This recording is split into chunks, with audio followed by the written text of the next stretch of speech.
سی چاند میں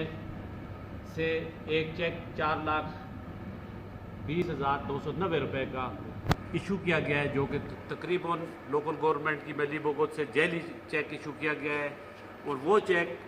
پہلے بل جو بنایا گیا ہے وہ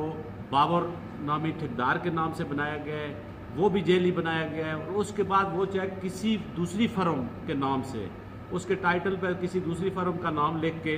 خیبر بینک میں وہ جمع کیا گیا ہے، اور خیبر بینک سے وہ رقم نکال کے ناظم، سیکٹری اور لوکل گورنمنٹ کے اہلکار یہ ملی بھگت سے انہوں نے آپس میں تقسیم کیے ہیں۔ اور سیکٹری کا ویڈیو بیان بھی میرے پاس ہے، جس نے وہ خود کہا ہے کہ میں نے 10,000 روپیہ،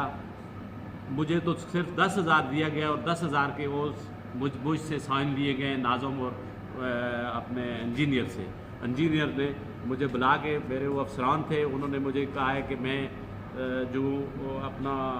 یہ چیک پہ میں اس وجہ سے سائن کیا ہے کہ آپ کو 10,000 روپے، میں نے 10,000 روپے لیے، اس نے ویڈیو بیان بھی دے دیا ہے۔ اور اس کے بعد یہ چیک خیبر بینک کسی دوسری فرم کے نام سے انہوں نے نام لے کے خیبر بینک میں جمع کیا ہے، اور خیبر بینک سے میں سے رقم 4,20,290 روپے یہ نکال کر انہوں نے آپس میں تقسیم کیے۔ تو یہ ناظم، سیکٹری اور محکمہ لوکل گورنمنٹ